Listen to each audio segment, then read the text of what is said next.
자카르타 연합의 아름다운 아침입니다. 다 함께 사도신경으로 신앙 고백하겠습니다. 전능하사 천지를 만드신 하나님 아버지를 내가 믿사오며 그 외아들 우리 주 예수 그리스도를 믿사오니 이는 성령으로 잉태하사 동정녀 마리아에게 나시고 본디오 빌라도에게 고난을 받으사 십자가에 못 박혀 죽으시고 장사한 지 사흘 만에 죽은 자 가운데서 다시 살아나시며 하늘에 오르사 전능하신 하나님 우편에 앉아 계시다가 저리로서 산자와 죽은 자를 심판하러 오시리라.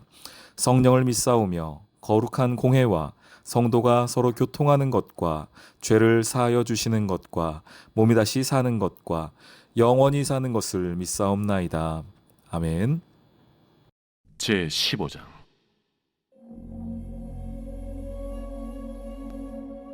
또 하늘에 크고 이상한 다른 이적을 보매 일곱 천사가 일곱 재앙을 가졌으니 곧 마지막 재앙이라. 하나님의 진노가 이것으로 마치리로다. 또 내가 보니 불이 섞인 유리바다 같은 것이 있고 짐승과 그의 우상과 그의 이름의 수를 이기고 벗어난 자들이 유리바닷가에 서서 하나님의 검은고를 가지고 하나님의 종 모세의 노래 어린 양의 노래를 불러 이르되, 주 하나님 곧 전능하신 이시여, 하시는 일이 크고 놀라우시도다. 만국의 왕이시여, 주의 길이 의롭고 참되시도다.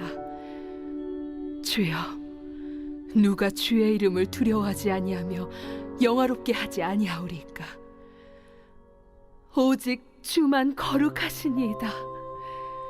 주의 의로우신 일이 나타났음에 만국이 와서 주께 경배하리이다. 또 이 일 후에 내가 보니 하늘의 증거 장막의 성전이 열리며 일곱 재앙을 가진 일곱 천사가 성전으로부터 나와 맑고 빛난 세마 보옷을 입고 가슴에 금띠를 띠고 내 생물 중 하나가 영원토록 살아계신 하나님의 진노를 가득히 담은 금 대접 일곱을 그 일곱 천사들에게 주니 하나님의 영광과 능력으로 말미암아 성전의 연기가 가득 차매 일곱 천사의 일곱 재앙이 마치기까지는 성전에 능히 들어갈 자가 없더라. 샬롬, 자카르타 연합의 아름다운 아침입니다. 요한계시록 15장 말씀 함께 나누겠습니다. 일곱 천사의 일곱 재앙이 지금 일어나고 있습니다. 일곱이라는 숫자, 하나님의 숫자이죠. 하나님께서 보낸 천사들이고 재앙이라고는 하지만 그 재앙마저도 하나님의 주권 아래 있음을 이 일곱 천사, 일곱 재앙이라는 말 가운데 우리가 볼 수 있습니다. 자, 15장 1절에 또 하늘에 크고 이상한 다른 이적을 보매 일곱 천사가 일곱 재앙을 가졌으니 곧 마지막 재앙이라. 야, 얼마나 힘들었습니까? 그동안 교회가 이제 드디어 마지막까지 왔습니다. 이것만 견디면 됩니다. 이것만 지나가면 됩니다. 이 말씀을 읽고 있는 교회들에게 얼마나 위로가 됐을까요? 여러분 수고했습니다. 이제 마지막입니다. 일곱 재앙, 그 마지막 재앙까지 왔습니다. 여러분 조금만 더 견디십시오. 다 왔습니다. 이 이야기를 하는 것입니다. 자, 그러면서 하나님의 진노가 이것으로 끝난다, 마쳐지리라. 그러면서 내가 보니 불이 섞인 유리바다 같은 것이 있고 짐승과 그의 우상과 그의 이름의 수를 이기고 벗어난 자들이 유리바닷가에 서서 하나님의 검은고를 가지고 하나님의 종 모세의 노래, 어린 양의 노래를 부르고 있습니다. 할렐루야. 전 이 말씀 읽을 때마다 좀 가슴이 벅찬 부분이 있어요. 첫 번째는 그 1절에 하나님의 그 위로 때문입니다. 이제 끝났다.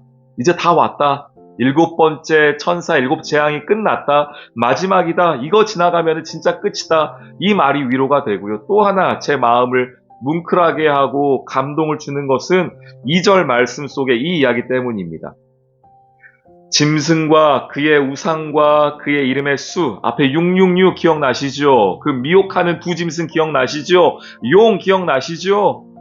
그들에게서 그것들을 이기고 그 미혹과 환란을 벗어난 자들, 이 말 때문이에요.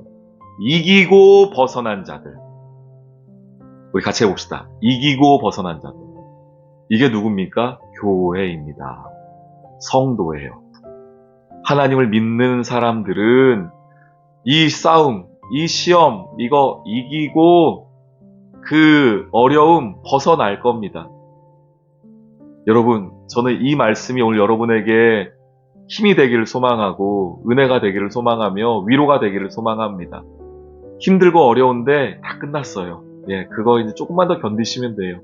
그러면서 하나님 말씀하십니다. 이기고 벗어나게 될 거다. 이 말씀입니다. 그래서 사람들이 뭐 합니까? 하나님 찬양해요.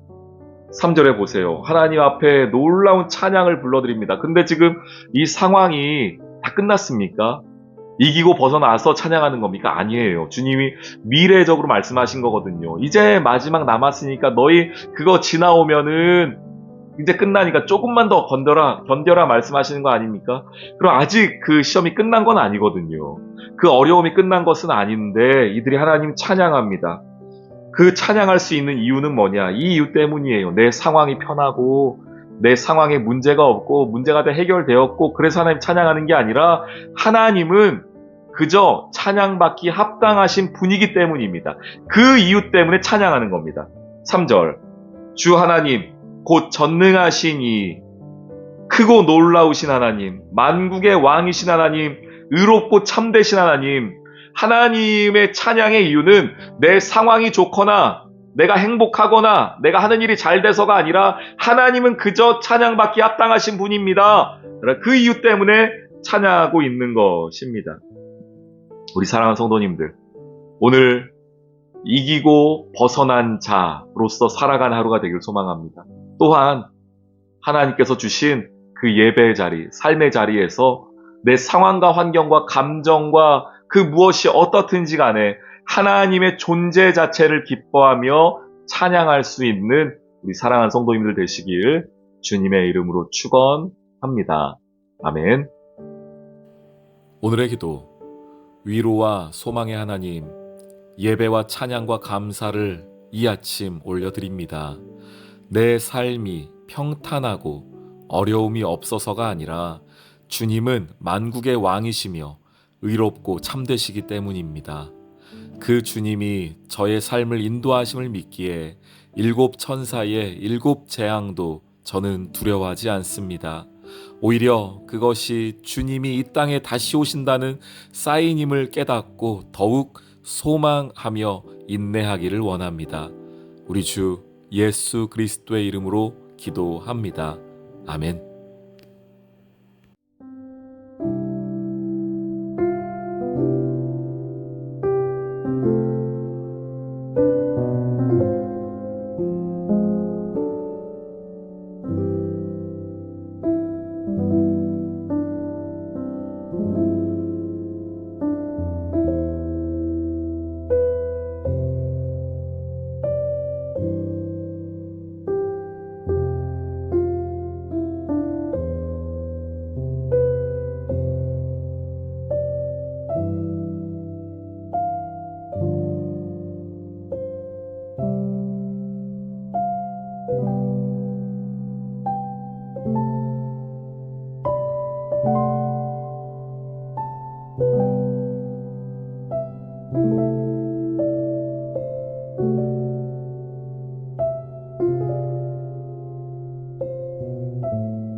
you.